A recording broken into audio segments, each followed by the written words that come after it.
TV Gesuli na cobertura da Vesui América Latina 2010. Vamos falar agora com Júlio Palhares, que é pesquisador da Embrapa Suínos e Aves. Sr. Júlio, o aspecto ambiental é um fator que pode limitar o desenvolvimento da produção de aves e suínos? Certamente não, né? O aspecto ambiental ele caminha junto com o desenvolvimento.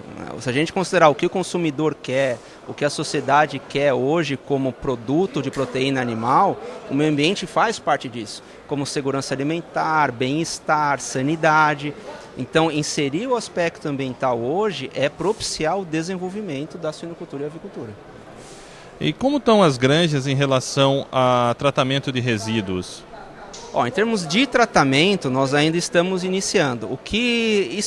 A avicultura e a suinocultura não estão no mesmo nível, né? A suinocultura tem um histórico ambiental muito maior que a avicultura, mas ainda o que predomina na suinocultura nacional são o armazenamento de resíduos, que são as esterqueiras, que não é um sistema de tratamento. Apesar de, desde o início dessa década, nós temos o boom dos créditos de carbono, e daí se implantou muitos biodigestores nas granjas de suínos.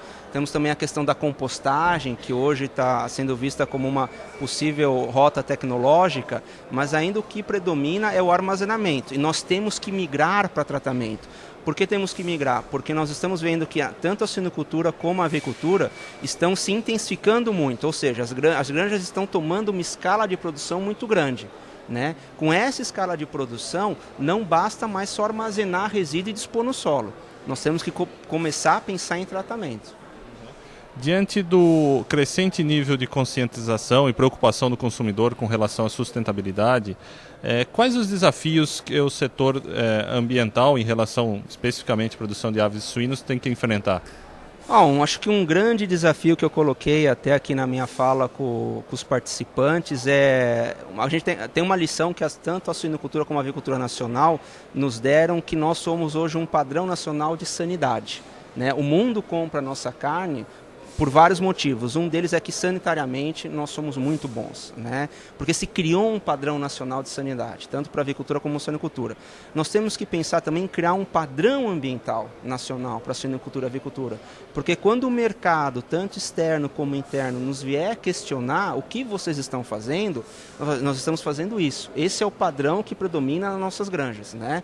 Claro que a partir desse padrão, cada agroindústria, cada produtor tem a sua independência para avançar nisso. Mas nós temos que ter uma base, porque hoje, em termos de manejo sanitário, nós sabemos mais ou menos o que todo mundo faz. E a partir daí o pessoal vai evoluindo. Por que não fazer isso também na área ambiental? Então esse acho que seria um desafio a curto prazo, né? E que propiciaria um grande avanço na questão ambiental.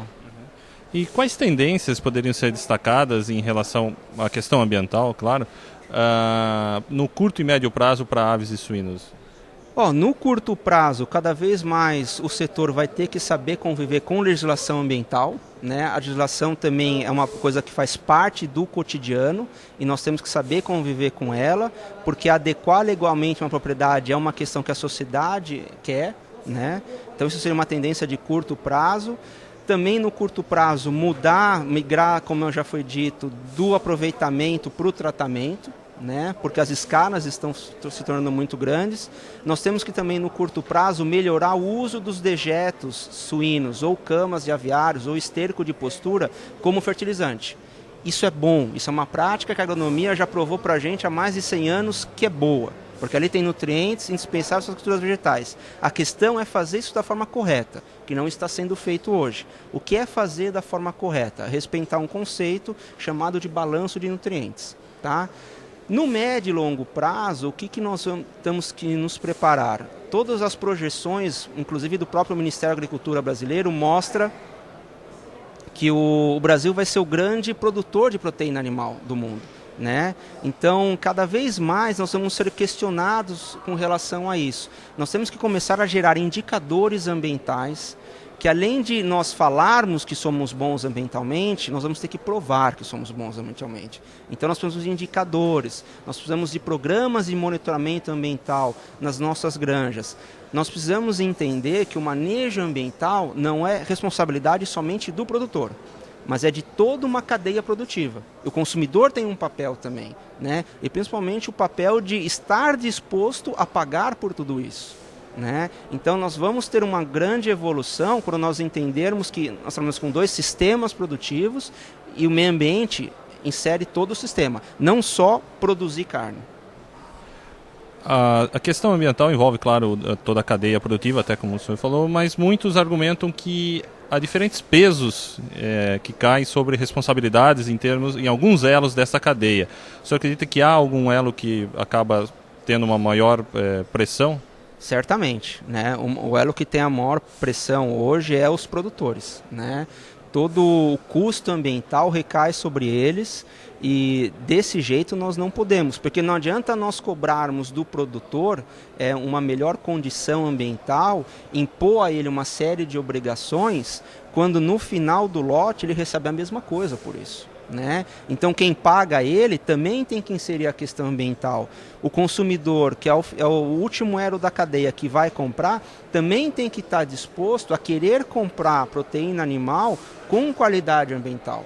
Tá? Então ele tem que estar disposto a pagar por isso e essa remuneração permeia toda a cadeia. Se nós continuarmos colocando o custo só no produtor, os avanços vão ser muito devagar e muito poucos, porque a gente sabe que o nosso produtor tem uma série de limitações, né?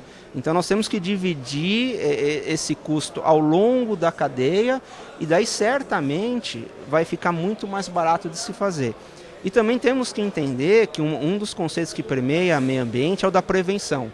Se nós esperarmos acontecer coisas para tomar decisão, é sempre mais caro.